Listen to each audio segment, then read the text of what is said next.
Hello, everyone. This is Marita, one who catches lightning, with the Path of Ish podcast, Walking with Our Shadow, where we share ancient indigenous teachings of remembrance, all so we can walk and learn how to walk a path of radical self-love. Hello, everyone. It's Marita, one who catches lightning, sitting here welcoming you into circle.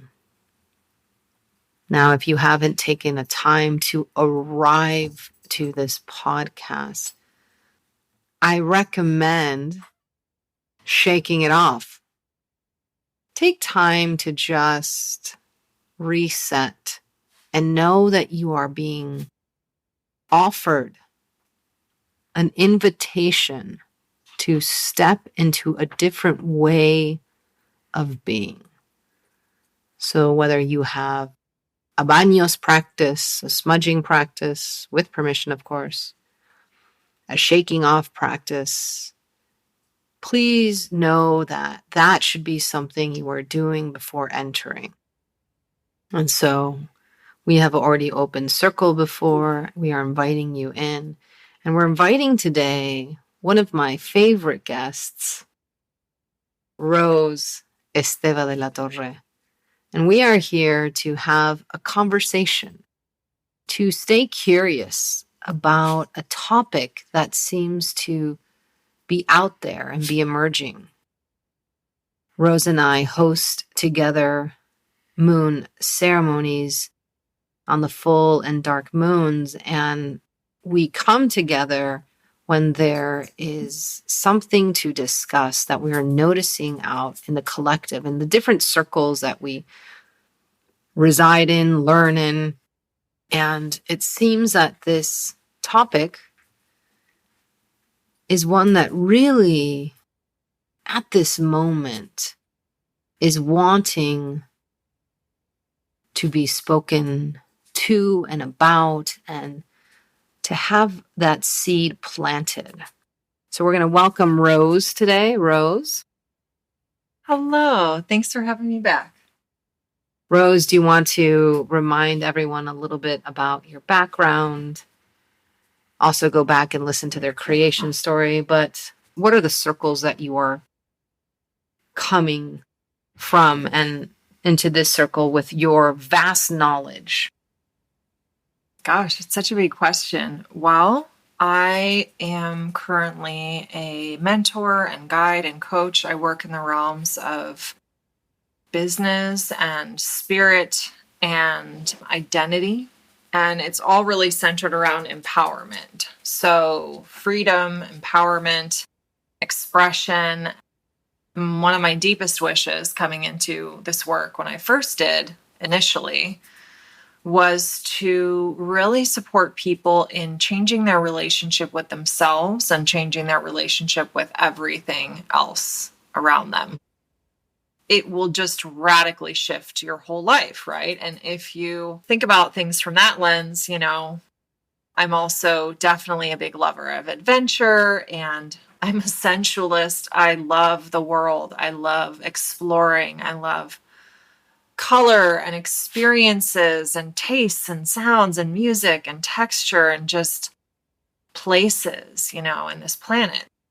The three lenses that I like to hold my work through is I have a clinical background. I have a master's degree in social work from UC Berkeley. I did quite a bit of trauma and crisis work before that. I'm an artist and I'm a designer as well before that. So in addition to being an adventurer and a risk taker and explorer, I have those two lenses, and then the lens really of spirit, which has helped me since I was very young and sat in quite a lot of circles of knowledge around that throughout my life. So that's always coming in and at play. And as always, there are many circles that I will hope I continue to sit in going forward, but that's a little intro. So one of the things that I admire about you, of the many, is you talk about yourself, and you talked a little bit in the first podcast that we sat together, about how you are really an amazing designer of systems. And the reason that I bring this up is that systems aren't just ways of doing things. Today, we're talking about the systems of culture, of society, and how they're built. And I know you get really frustrated when they're not working, you know. So we're here today to talk about a glitch in the matrix, let's call it, a system or language that is out there in the collective that is not working. And so we're going to stay curious today. We're going to stay courageous. And at any point, if you are listening to this and you are baffled or confused or triggered, take a moment to regroup yourself, take your 3 breaths. And we'll do so now as we begin this topic. So it's gratitude and grace and thanksgiving as we welcome this conversation. Let us welcome the different parts of ourselves to the circle and this conversation. So calling upon Ik and the 3 breath practice over at the Path of Ish, let us take our first breath in and out through the nose, calling in the intelligence of our mind into this time, into this place, into the circle.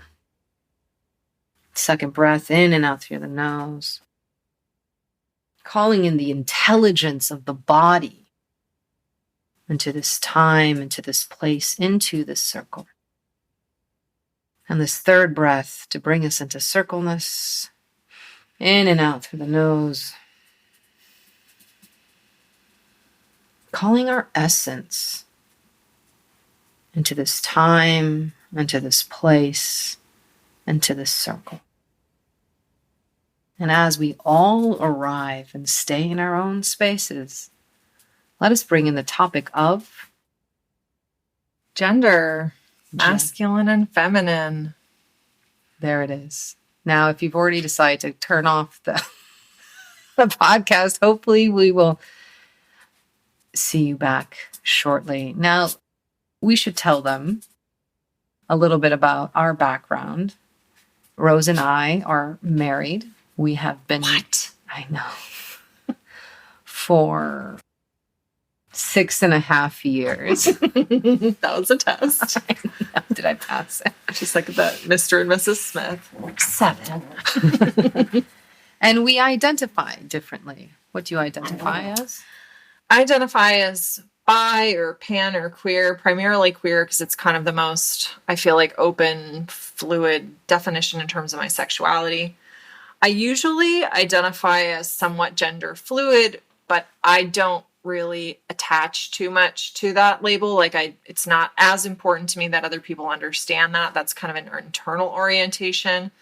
I've definitely played with using all different gender pronouns. And what I noticed in grad school, when I would put all the pronouns on my little name card, mostly people would just call me by my name, or they would use she, her, or they, them potentially. But nobody ever would use he, him for me, which I found fascinating. And I sort of just let go of it because it hasn't been super important to me. Mm-hmm. But for my whole life, I have always felt kind of an internal experience of gender that was not just I'm definitely a girl, I'm a woman, I'm very feminine in this kind of specific way. And it's funny because my mom, whenever, throughout my entire childhood, would see you're so feminine, Rose. And it wasn't always said very complimentary. But I also, even when it was not said in an insulting way, I never really resonated with that. It didn't make sense to me. And throughout my childhood, I also often switched from wearing I would go through phases, all jeans, all pants, no pink, no dresses. And then I'd be all dresses, only pink, only purple. I want lace and I want ruffles. So that has kind of continued into adulthood. My expression is relatively fluid. It shifts quite a bit depending on when you meet me. You might meet me with and see somebody who looks ultra femme to you. You might meet me and think I'm a little bit more androgynous, but maybe the femme side of androgynous. I have played more in some other more masculine energy, but I've never really leaned too far into it, but internally, I tend to identify as pretty fluid. Mm-hmm. So, and of course, we're using these terms that the general collective, the system, has us identifying with. And that's very important. And the reason it's important to say that even, we're always trying to connect with people, right? And so many times that we either erase their identity by not saying all of the, pronouns in a way or something, or we say it's too hard, or we overcompensate. And the reason that I'm saying this is just be comfortable with not knowing and getting things wrong. I've been comfortable with that most of my life because my father always told me I was wrong or that I could do better. And it's really a way of, it's not looking at wrong as being bad. And this is really important to kind of speak to, right? When we are speaking here about lessons and about ways and we're staying curious, the reason that we're using this terminology is that we know that we are speaking to a collective that is identified primarily in certain heteronormative ways, in colonized ways. And whether you experience colonization on a day-to-day basis, like people do here on the island of Hawaii in a very different way, no matter the color of your skin, colonization has been experienced. It is a way of conquering people. And so I say this because so many times people get really, mama something, and they close immediately. And we're hoping that today we're going to explore. We're going to take time. We're going to laugh. Rose and I laugh a lot, and we're very playful, even though all those pictures of me are very serious ones. It's usually because the sun is in my eyes and I can't see anything. Poor timing on the photo shoots. Let's just put it that way. But we want to stay playful so we don't stay stagnant, we don't stay afraid, and we don't stay in fear. So let us address this system that we're talking about that has us playing with these rules. Because coming from the traditions I come from, the fluidity of gender is just, if you take the Catholicism of colonization, it was just a way of being. It wasn't a big thing. And when I speak of gender, and I've had to actually in my classes moonwalk it back and start to try to have smaller discussions of saying, hey, just because I say or use cacao as feminine, it doesn't mean it's feminine this way. We believe, and I come from beliefs and traditions that believe that all things, all beings at one point of transcendence, if they are capable of it, have a they and a them. And it's a very different way of being in relationship. And many people, when they come into my circles, really struggle with that because they're very hyper-focused in the language that has been provided for them to use. So today we're breaking the system. Well, we're not breaking it, we're questioning it. So I'm going to bring that question up just to kind of, throw into the circle of, hey, stay curious. Maybe when people use they, them, or she, her, or him, it doesn't mean what you think it means. Mm-hmm. It doesn't. It doesn't have the same connotation.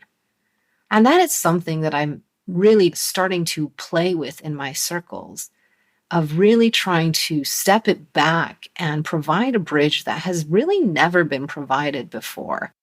And not just give you a cultural experience of a nice ceremony or a platica, but really tell you the culture that you're stepping into. Because as we continue to grow worldwide together, as we are trying to find a common language, let us not have this language of community mean that everyone's the same.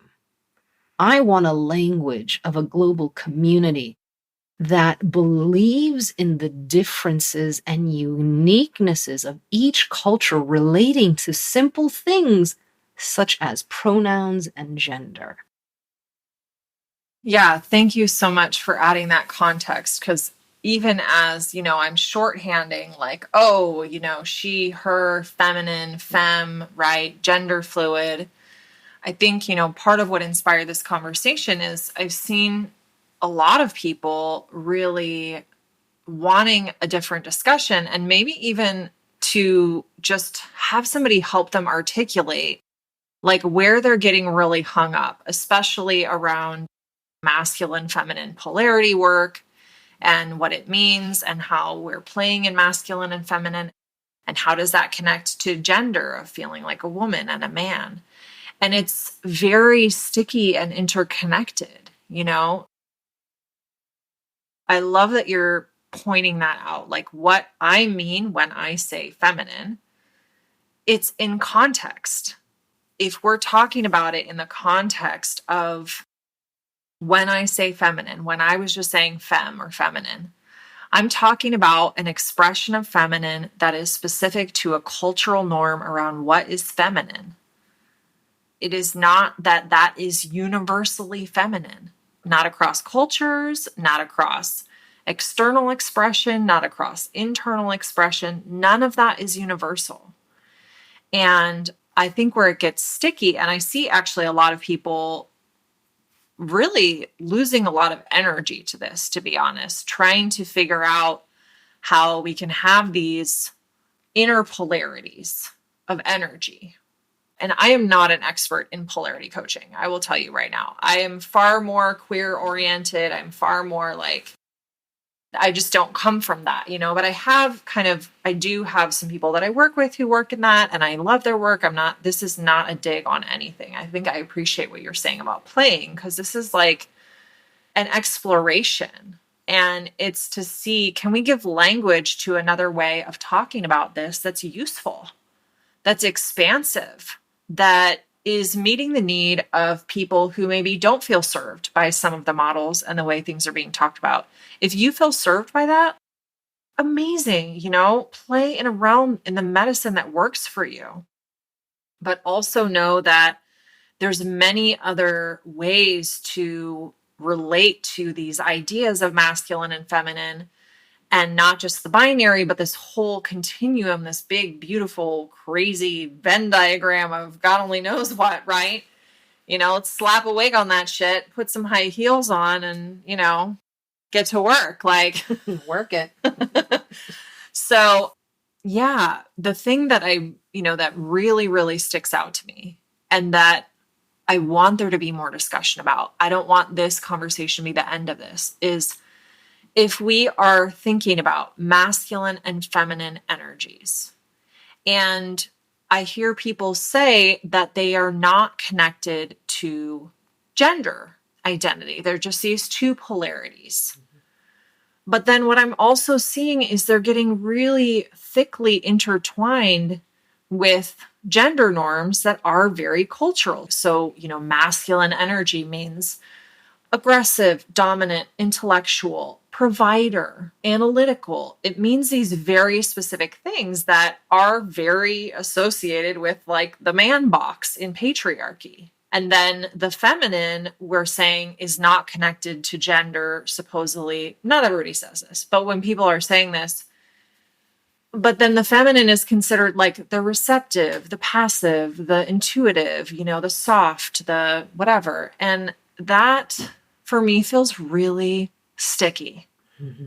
How are we actually separating those things from each other? This gender norm that is totally culturally constructed, and these polarities of energy that are not connected to gender, but still somehow align perfectly with cultural gender norms, right? And I think all of those energies as polarities and as a continuum are amazing to play. And we have to find those balances within ourselves, right? I mean, between these two aspects that might be in polarity with each other, but ultimately like we have both and we have everything in between. But when is it helpful to connect those things to this idea of masculine and feminine? And where in that conversation is androgynous, is the all, is the everything in between? Because androgynous is not like one point on a map either. Mm-hmm. It's not like, oh, we found the center. No, there's a big, wild, amazing expression of what that actually means. And it's not a line between masculine and feminine. It's just like, I've heard so many people talk about this in regards to being on the spectrum, that the spectrum is not a line. Yeah. It's this like beautiful, wild, so many people, their experiences are so diverse and unique. It's not like you have on this end a lot of these particular qualities and on this end less of these particular qualities and more of these others. Like, and I just experienced gender as being like that. And then I experienced these qualities, but I don't know how helpful it is to connect the two. My question is, right? So we're all trying to connect. And what I kind of want to bring into the circle is this idea of globalization and a macro view versus a micro view. And the reason that I want to do that, I have been in so many small, intimate circles, right? That once you step in, no matter how people dress, how they act, where they are in the spectrum, it's just known that that's who they are. And there's no question, right? It's like when you are in an intimate circle, we have more expansive language almost to a degree. But now with this whole idea of globalization, this idea of and trying to communicate at that level, right? If you're trying to conquer something and conquer a lot of land and conquer in any way, right? Land, tech, whatever we're trying to conquer these days, people are trying to conquer. You try to minimize things. You try to make them quick. You try to make them militant. You try to have very specific black, white, yes, no, so that everyone can agree and you can move. The reason that I want to bring this up is that how can we change this as we are growing? How can we as humans grow in a different way to try to communicate than what has been the standard, than what has been shown to us to be effective? And that effectiveness, unfortunately, has that energy of conquering. What do we do with that? What I'm kind of getting you're saying is like efficiency is really effective. And we have to find a way to still have language that we can use with each other, right? Without kind of losing ourselves in these convoluted conversations about trying to explain all that, right? Like, I get that. I really do. And I think some of it, we have to have grace with each other, number one. I'm not going to go out and pick apart everybody's posts about, first of all, I don't have the time to do that. And second of all, I think we just need to be generous with each other. But I also come from my own identity. I have my own specific tolerance and resilience and woundings and lack of woundings in certain areas. So I say that like in that context, But I also think it's complicated because everything is speeding up. And at the same time, the generations that are coming up, not all of them, but there is a lot more ease around this type of conversation. I don't think it's going to feel so cumbersome and complex. I have this funny example. It's not exactly answering your question, but it kind of is. So I've spent some times in my life. There was one 8-month period, I would say, especially where like I could probably count the number of straight cis people that I hung out with that summer, like primarily on like one hand. I was mostly just hanging out with queer women and queer non-binary folks and some queer men as well. And then beyond that, it was just mostly queer community.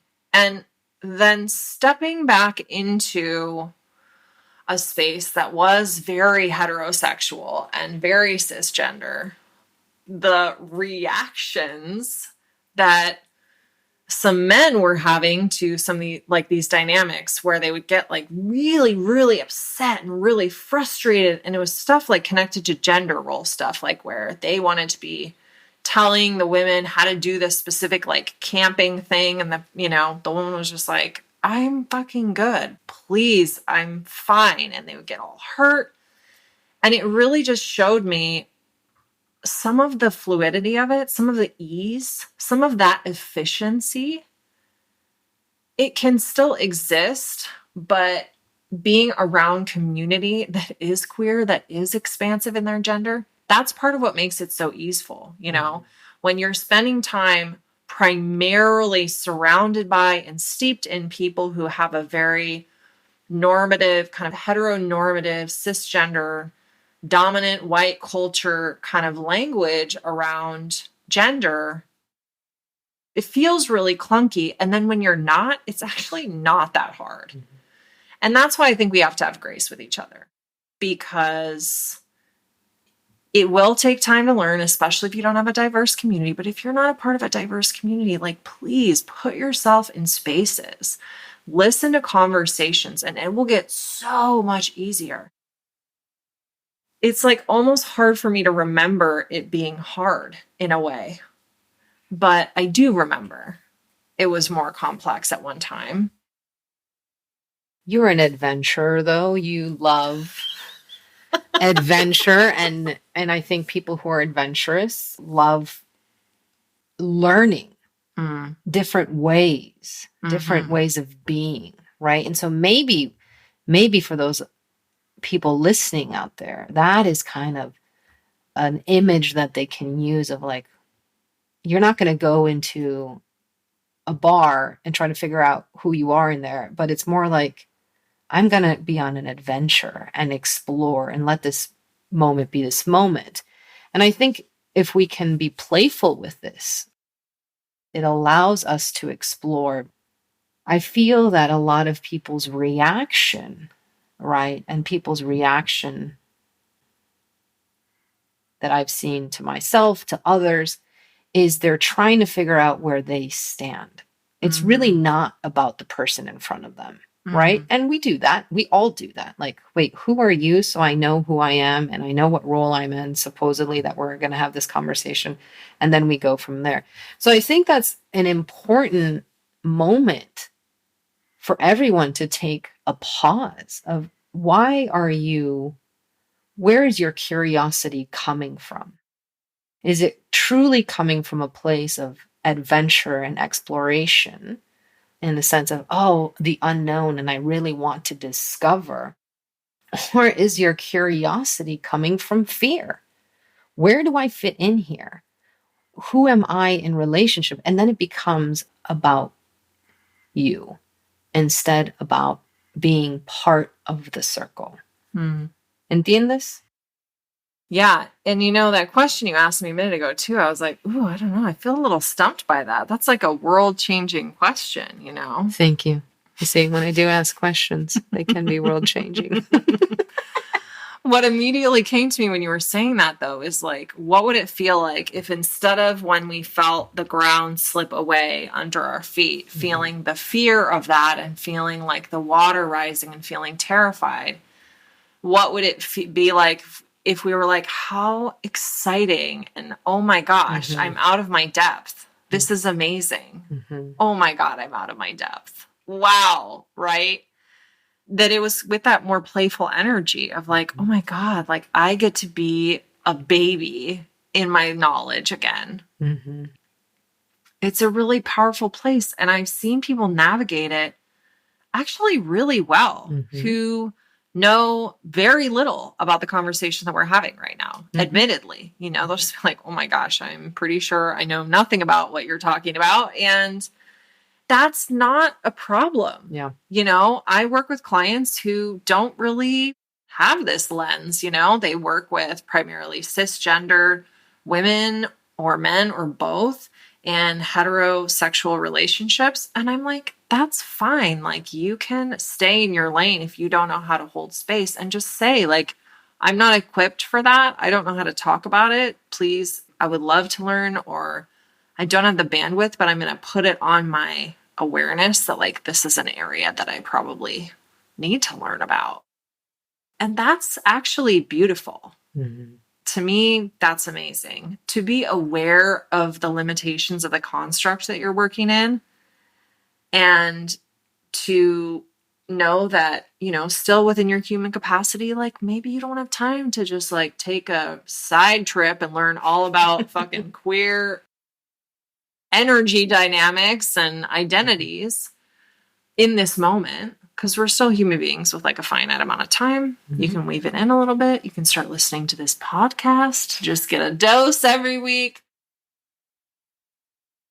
But from that place of fear, there was something else you said as well that stood out to me. I think there is also this, it's the same thread that runs underneath everything else. And this is where I think colonization and, decolonizing comes in, which is like that thread of shame, that thread of, like you said, connecting it to being a bad person. The more we can, when we are being confronted with a reality or a lens or a framework around gender or anything else, just say, wow, I'm having a really big reaction. Is this potentially threatening my sense of self? Because my sense of self is tied into being right. Like, I have to be right in order to have value. And so then I put up a big fucking wall. I block you, queer person who says you don't really relate to the way I describe gender. And Or you send nasty emails. Or whatever. Underneath so much of it is shame. And I don't necessarily think like, oh, those people shouldn't block me or you or whoever. Like, they have to be on their own journey around it, And again, we have our own human tolerances and our nervous systems and so forth. But to just be aware when confronted with this new framework that feels less definite, that maybe we also recognize that's the part that's scaring us. I love that. And, the image that I love that I saw when you said when you reach the end of the construct was, I don't even remember that movie. And it was like some video game, and there was like this bridge that they were trying to get over to. What was that? Oh, yeah. Free Guy? Oh, Free Guy. Yeah, it was Free Guy. Exactly. Free Guy. Free Guy with that actor. We forget that we are equipped for the end of the construct. We are equipped to reach the end of the construct and move forward. I love it. We have the tools. We were born in this time because you came into this vessel of whatever expression you are figuring out. And this is the vessel of the mind, the body, and the essence working together to learn your lessons. And this, my friend, is a lesson that you have asked for, and we are here to learn this lesson together. So you are equipped. We are equipped as a collective right now to take this journey where we can hold hands, because at the end of my knowledge, I can reach out to your knowledge and we can walk together. I love that. I love that so much. It reminds me of a reminder I have on my phone that's basically like, like, you are made for this time. Like, you are here for this work. You can do it. And I think it's so important to remember that, instead of falling into the like, I'm never going to be good enough. I'm never going to be good enough. I'm never going to keep up with all of these new ways of thinking, these new ways of understanding identity, these new ways that people want to be respected, that maybe aren't new, but they could be new to you, or people could be speaking about them more openly instead of in these smaller circles that you were describing earlier, right? where there is more intimacy and more ease around that intimacy because, you're not trying to broadcast this tool to a globe of, billions of people. And all tools and all models are reductionary. That's why. Say that again. Yes, that's right. All tools are reductionary by their nature. They're never going to capture everything. And this is also why when we're using tools and somebody says, hey, I don't fit that, like it doesn't work for me, you don't have to completely collapse inside. Just be like, okay, awesome. Like that tool isn't meant to capture all of humanity. It's meant to be a simple thing that works and serves a purpose. And if it doesn't serve a purpose anymore, it's time to update the fucking tool. And that's okay. That doesn't mean anybody's bad or anybody is deficient. It means, cool, we got to update this to a new drill. We need an impact driver. This one isn't functioning well enough for the job. And that's a whole nother story that has a lot of real imagery for us. Real world applications. Really need a really good impact driver. It's so true, and I think it's also, I love how you talked about grace, and it's not just giving other people grace, but giving the grace to yourself. I just recently launched, The Way of the Feather, and it talks, some people are loving it, some people are being challenged by it, but it really breaks down a lot of things, even before you get into the circle. It's the most work I've ever done to explain, because usually that's not how things are. You just kind of show up and, you figure out what's going, and you're okay with that. I don't know what's going to happen.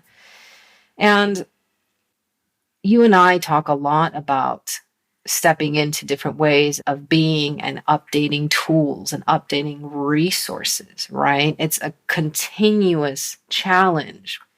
One of my lessons in this life that I've brought in is this amazing being, because they're continuously challenging me. It's continuously fun as well. But it is, and it's okay. You're going to get it wrong sometimes. You're going to hurt other people unintentionally. You might feel triggered when people are sharing something that is not empirical. And I want to get into this a little bit, because I feel that many times when we are trying to have this discussion, we live in a society that places more value on empirical information. I want the stats, I want the data, I want the notes. And then I will learn in that way, right? But I don't want you to tell me an example of a story because it's too triggering for me, and now I'm in shame, and now I'm going to say you're a victim because you're sharing your story. So how can we, number one, acknowledge that? Acknowledge how you like to receive information or how you've been taught, and how that is part of the construct of how you were taught to learn. And then, can we get to the end of that, right? End of that construct. Oh, I am used to learning in this way.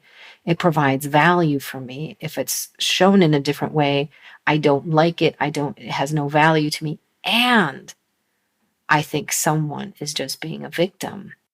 Then we can start to move, and we can change, and we can have conversations in the circle where we are witnessing each other, not trying to get it right or understand or to grasp, but just to allow ourselves to witness. So, Rose, you are really good at witnessing people. Amazing at witnessing and holding so much. And you come from a mixed background of circle teachings and very traditional ways and systems. How can you, what is a small reductionary tool, or what is a small advice that you have for people to get to that end of the system, to recognize that the system that they are, como se dice, explaining themselves in or sharing in is limited? And then be able to be like, oh, I don't even know maybe what that person is saying. Let me step it back and there might be more space instead of reacting? I love that question. And it's really like teasing my brain, because sometimes when I'm not prepared, I take a minute to process like what my answer is going to be.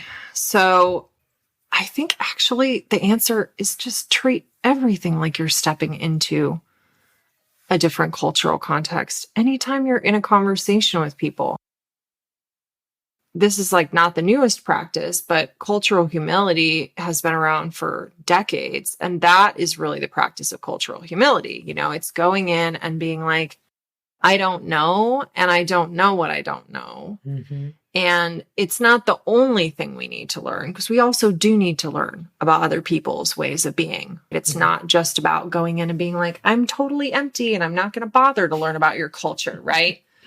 But if we are entering into any circle, any conversation with the awareness that like everything about the interaction is culture, everything, not just they're going to teach me something about their culture in a specific story in this lesson format that I'm used to, but also the tone of their voice, how long it takes to get to a point, the way that we sit with each other, the way that they use certain words, any of it. That to me is the way that you can kind of, you know, and then disarm yourself. Be like, I'm engaging with another culture right now. Culture that, despite whatever I see on the surface, could literally be light years from my own experience in the world. So leave your wisdom at the door. In other words, take Marina's class.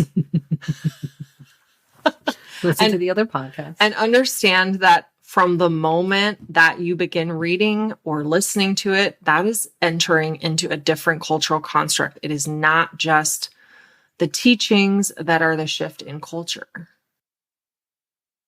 We have one juicy thing that we want to talk about. Yes. We've been holding on to the end. So let's bring it to the table. As we continue to stay curious and playful. Yeah, I mean, to me, playing in the realm of gender, playing in the realm of your own identity, I love it. I love it. I love it. I love it. That's where I think I wanted to make sure we bring that feel of like play and expansiveness. And like, it's not so serious, you know, because humans, we're crazy. We're doing crazy things all over this planet. Our gender identities, the way we dress, even if you just look at like clothing, right, of different genders, it's amazing. So the thing I wanted to offer and to play with, and maybe we can play with it for just a minute too, is thinking about if I'm disconnecting masculine and feminine, or even androgynous, or anything in between from a specific quality, like masculine means, you know, structural and strategic. If I just totally disconnect those two, and I'm actually trying to connect to my inner masculine, and I am not going to assume that that means a specific type of energy. I'm just going to say, what is my inner masculine? Who is this inner masculine? Like, what would arise? Maybe my inner masculine is like, you know, this very creative, amazing chef who feels misunderstood a lot of the time, you know, who likes to watch cooking shows and loves cats. There's so much spaciousness there around what does that really mean? You're still connecting to your inner masculine, but your masculine does not have to fit in the man box that has been created by the patriarchy, right? Your inner masculine gets to be whoever the fuck he wants. When you said that, the first image that came to me was a stiletto. Fantastic, right? There's like that guy who he wears high heels and skirts as his like business suit, and he's bald. Do you know who I'm talking about? Yes. Oh, yes. Right. Like amazing. Maybe your inner masculine wears high heels. There's like so much space for play there. And to me, that's really juicy in a really fun, exciting, exploratory. It's not this like rigid, kind of restrictive, like you're not using gender the right way. And I'm not saying that about dominant culture. I'm saying that like, I think people who use masculine and feminine in certain ways, when they encounter like queer culture or cultural bases that maybe are disconnecting those two, they get really scared that there's going to be the like, you're doing it wrong. Let's step into the energy of exploration and play and like, fuck all these binary ideas about what goes where. I remember you telling a story one time though about connecting to your masculine. Kauai, maybe? Yeah, I was on the island of Kauai. And I'd already, I mean, it's a long story and I'll make it brief, but I found that the way to my masculine was through my feminine. It was really also, it was a respect of a softness. My masculine is actually very, very soft, you know, probably more like my grandfather. I feel like this tenderness, not only for you, because you're having some big emotions come up, which I love you for so much, but also like, you know, if we're imagining, let's just say one of the ways we play is imagining the masculine as this inner man within us. Or maybe not even a man, but there's something we're connecting to inside of ourselves. Why would we want to place the same boxes that patriarchy places around men and women and everybody who doesn't fit into the men and women boxes around these inner parts of ourselves? Again, no hate, no judgment. Like I see people doing a lot of powerful work where, you know, with medicine that's working for people that is not coming from this paradigm that we're talking about. But I also feel like, what a fucking juicy, ripe, like crazy, exploratory, no rules playground. And I personally feel like I can connect to something different within myself when instead of thinking I have to connect to my inner masculine and have it mean this specific thing, it's like, or even use that term. Or even use that term. Yeah, I mean, have to. No, I think it's an access point. Your inner pink. Fantastic. I honestly don't use the terms masculine and feminine very much. I know it's so weird to hear you say them all the time. No, I'm saying them because I think this is part of the conversation. We need to connect back. But like, usually the way I talk about energy is like, I connect to like specific characters or parts. Well, you have an amazing circle called alter ego where people can get really epic, really have a lot of fun exploring, right? And getting to their alter egos. And it doesn't have to have, you know, the binary construct. And some of them do. Some of them are men and some of, I mean, yeah. I mostly don't talk about masculine and feminine energies in that space. For me, this is at like the heart of why this topic I wanted to talk about. What would it be like if instead of talking about masculine and feminine, that we just talk about like an energy, my inner fierceness, my inner aggression, you know, and how that expresses itself. Not that we can't use those terms, but what does it feel like to disconnect them from qualities, from human qualities? And just be like, I'm connecting to this quality within myself. I like this. My inner T-Rex. You're exactly my inner cookie monster. I like it. One of my archetypes is the Contessa. So it's not about like, oh, they can't be men or women. Like, do whatever you want, you know? But what if we disconnect them so that when we're saying like, oh, I'm in my like dominant, badass power, that's my aggressive, my masculine? Well, for me, that doesn't resonate. I'm a badass woman to some degree. I'm kind of gender fluid. I've never felt like a woman, but like, for me, it feels freeing to just be like, I'm just in my aggression. I'm in my anger. I'm in my gentleness. I'm in my softness. I'm in my caretaker. I'm in whatever, right? And not have that attached to a construct. I love that. And Rose, thank you for bringing this playful topic to the circle. And I hope more people have an opportunity to join you in alter ego, or in other circles that you hold where you're very fierce, playful, and inspiring. Thanks, baby. So with gratitude and grace to you, to your people, to the medicine of your people and the medicine that you carry, I want to thank you and bow to you as I give gratitude and thanks to my teachers. I'm just thinking of one that's making me laugh right now, and say thank you to the ancestors who always hold these opportunities to walk the path of Ish, the path of the Jaguar, the circle of Jaguar, the path of radical self-love, which means we face ourselves.